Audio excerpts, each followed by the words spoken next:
The ocean has always held secrets, but some discoveries feel like they were never meant to be found.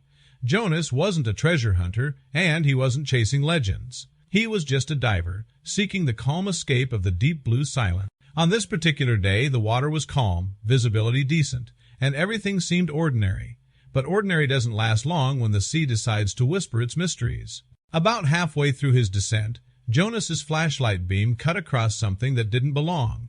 At first, he thought it was a trick of the sand, a shadow on the sea floor. But no, this was different. His heart skipped when he realized he was looking at a set of railroad tracks. Tracks buried in shifting sands, stretching straight into the murky unknown. It was impossible, absurd even.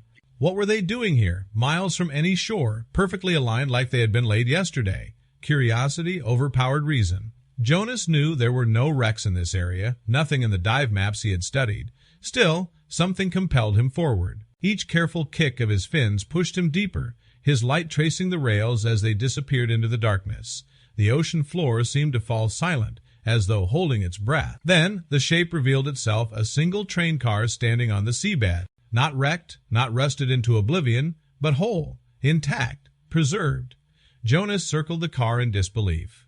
The sides were worn but not destroyed, and a faint logo was still visible on the metal, JHIL. It meant nothing to him. He hovered closer, pressing his face to a fogged and barnacled window. For a moment, he thought he saw movement inside. A ripple, a shadow, gone as quickly as it appeared. He steadied his breathing, his mind grasping for logical explanations, fish, currents, tricks of the light, but deep down, he felt something else, the kind of unease that tells you the world is not as it seems. Through the glass, faint outlines took shape. Rows of passenger seats stretched into the darkness. It wasn't a freight car, it was meant for people. Jonas's stomach tightened. Why would a passenger car be sitting here, perfectly arranged, as though waiting for its next riders? He floated to the rear door and tested the handle. It resisted, but with a little leverage from his dive knife, it cracked open. A puff of silt swirled into the water. Jonas hesitated, then pushed inside. The silence inside was heavier than the ocean itself. His light swept across the aisle, illuminating empty rows of seats. Some were shredded and worn, others strangely untouched. No fish darted through the cabin. No crabs scuttled across the floor. Nothing lived here. The air was gone, but the silence was suffocating.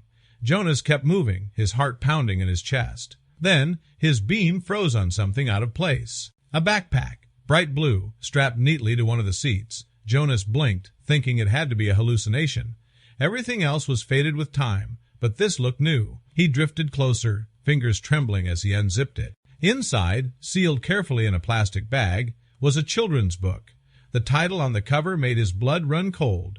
My First Train Ride. The pages inside were perfectly dry, protected, preserved. A wave of dread washed over him. This wasn't just debris. This wasn't an accident. Someone had put this here. Someone had wanted it to survive. Jonas looked around the cabin again, his nerves fraying. Suddenly, the car didn't feel abandoned anymore. At the far end, something metallic swung lightly from the conductor's console. He swam closer and saw a small keychain shaped like a conductor's hat dangling from a hook. It looked almost waiting. As his hand reached for it, a sound cut through the silence. A sharp click. Jonas froze, his flashlight darting behind him. One of the seat trays had folded down on its own, and sitting neatly on its surface was a paper cup. He hadn't touched it. Nothing had brushed against it. But there it was, resting quietly, as if someone had just placed it there. Jonas's skin prickled with cold fear. The water felt heavier, darker. Every instinct screamed at him to leave. He backed toward the door, eyes locked on the aisle, certain that at any moment something would move. Jonas pushed himself through the doorway, fighting the urge to kick too hard and stir the sill. He slid the door shut behind him, sealing the train back in its eerie stillness.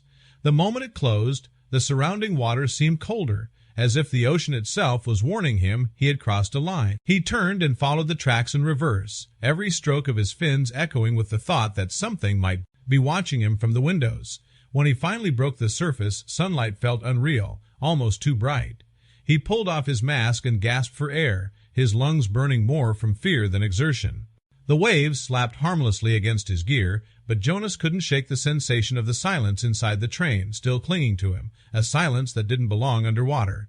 He told himself to forget it, to file it away as one of the ocean's inexplicable oddities. But the image of that backpack and the fresh paper cup haunted him. Someone or something had been there recently.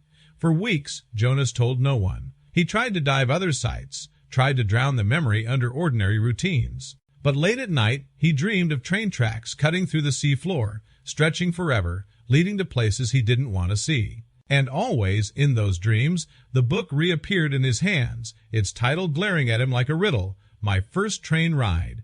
One night, unable to sleep, he sat at his computer scrolling through old records, trying to find any mention of missing trains, railway accidents, anything that could explain what he had seen. He found nothing. No missing wagons, no sunken cars, no disasters that matched. It was as if the train didn't exist anywhere except where he had found it. Then, a month after the dive, an email appeared in his inbox. No sender name, no subject line. Just one sentence. Did you take the book? Jonas stared at the message for hours, his skin crawling. He hadn't told anyone, hadn't shared a word about what he found. How could someone know? He hovered over the reply button, then closed the laptop instead. By morning, the email was gone deleted, or maybe it had deleted itself. He tried to move on, but life above the waves never felt the same again. Every sound of a train on land made him flinch. Every creak of metal reminded him of the silence underwater. And sometimes, when he dove alone, he swore he could hear it, the faint rattle of wheels on tracks echoing through the currents. Weeks later, he was called to join a group dive near the same region. He tried to refuse, but curiosity, or something deeper, pulled him back. The ocean was calm that day, almost unnaturally so. As the group spread out, Jonas swam alone toward where he remembered the tracks beginning. But this time, there was nothing. No rails, no train, just endless sand stretching into darkness. Relief should have filled him, but instead it left him unsettled. If the train could vanish, could it also reappear? He knew in his gut that it wasn't gone. It was waiting for its next passenger. Jonas surfaced before the others, staring at the horizon, shivering despite the warm air. He told himself he would never dive there again, but deep down he knew the truth. One day, whether he wanted to or not, he would see the train again. And the next time, he feared he might not come back. At night, when the world is quiet and his mind drifts near sleep, Jonas sometimes hears the sound again, the low, distant hum of a train engine, echoing through the waves of his dream. And in those moments, he wonders if the ocean floor holds stations we were never meant to find, stations that still wait for passengers who never really leave.